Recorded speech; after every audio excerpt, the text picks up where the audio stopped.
Assalamualaikum warahmatullahi wabarakatuh. Hamdan wa syukran laka ya Allah. Salatan wa salaman taimaini mutalazimaini alaika ya Habiballah, wa ala alika wa sahbika wa fi tariqika ajro amma ba'du. Yang kami hormati ibu-ibu Dharma Wanita Persatuan Kantor Kementerian Agama Kota Madiun, marilah di kesempatan kali ini kita panjatkan puji syukur kehadirat Allah Subhanahu wa Ta'ala yang telah melimpahkan berbagai nikmat pada kita semua, sehingga dengan adanya nikmat-nikmat tersebut kita bisa menjalankan aktivitas hari-hari kita dengan penuh kebahagiaan dan kesenangan. Shalawat salam semoga tetap tercurahkan kepada junjungan kita Nabiullah Muhammad Sallallahu Alaihi Wasallam. Ibu-ibu, kenikmatan itu adalah sebuah kesenangan atau kebahagiaan yang telah diberikan Allah kepada umatnya. Untuk lebih memahami apa itu makna nikmat, maka kita harus mengklasifikasikan nikmat-nikmat yang telah diberikan Allah kepada kita itu. Yang pertama adalah nikmat mutlaqah, yaitu nikmat yang dengannya bisa mendorong atau mengantarkan seseorang yang memiliki kenikmatan itu menjadi bahagia yang abadi. Misalnya, dia itu memiliki kenikmatan berupa iman, ilmu, dan akal. Yang kedua kalinya adalah nikmat muqayyadah. Ini adalah merupakan nikmat yang semu semata.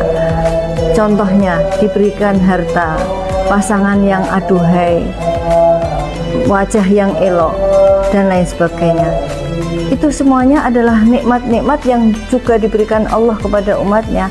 Namun kadang-kadang itu merupakan sebuah istidrat atau tipuan belaka.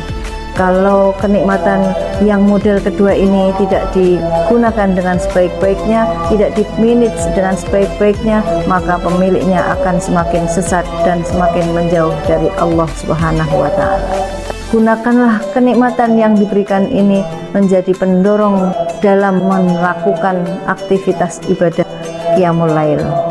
Dalam sebuah hadis yang diriwayatkan oleh Imam Tirmidzi, dijelaskan bahwa orang yang mau bangun malam itu kelak di yaumul qiyamah akan disiapi oleh Allah Subhanahu wa Ta'ala berupa model rumah-rumah transparan, yang mana apabila dilihat dari luarnya maka tampak dari dalamnya.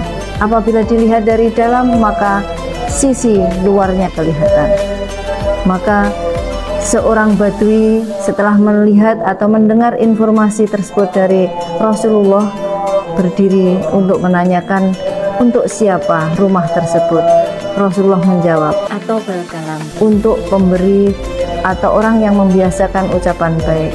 Yang kedua, at'amat to'am, orang yang selalu memberikan makanan kepada orang yang membutuhkan. Yang ketiga adalah adamusyam, yaitu orang yang senantiasa melanggengkan puasa, tidak memutuskan satu hari pun untuk melakukan ibadah puasa. Yang kedua adalah sesuai tema kita, yaitu wassallallahu lillahi billail wannasu niyamun, yaitu orang yang mau melakukan sholat karena Allah sedangkan orang lain saat itu sedang tidur. Hadis yang diriwayatkan oleh Imam Tirmidzi tersebut merupakan dasar bagi kita untuk gemar menjalankan Qiyamul Lail. Ibu-ibu Dharma Wanita Persatuan Kota Madiun bisa kita jadikan sebagai ibroh bahwa Qiyamul Lail yang kita lakukan seharusnya dilakukan dengan penuh bahagia, senang, dan nikmat karena Allah Subhanahu wa Ta'ala.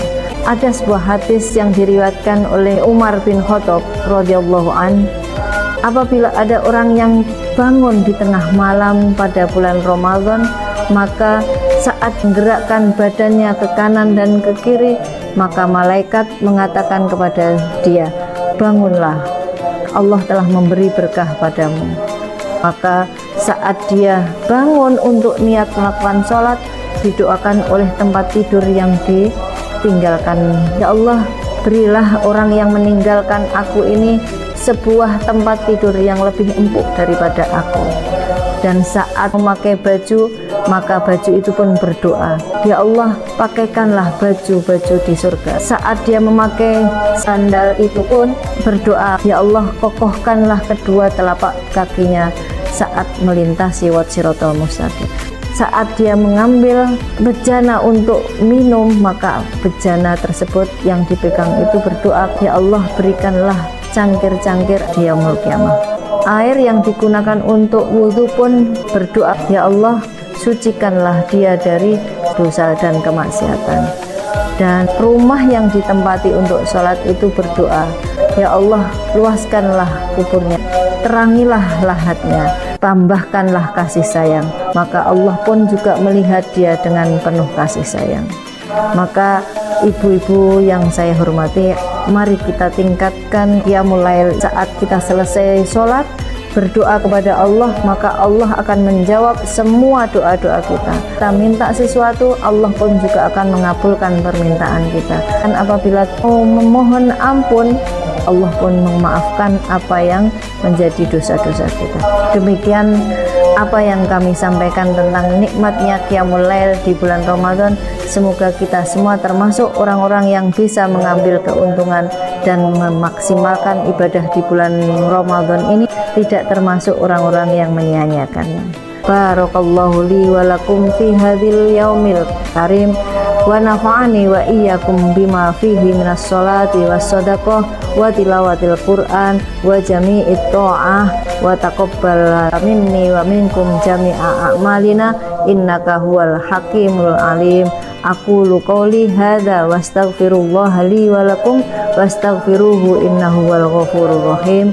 Wassalamu alaikum warahmatullahi wabarakatuh.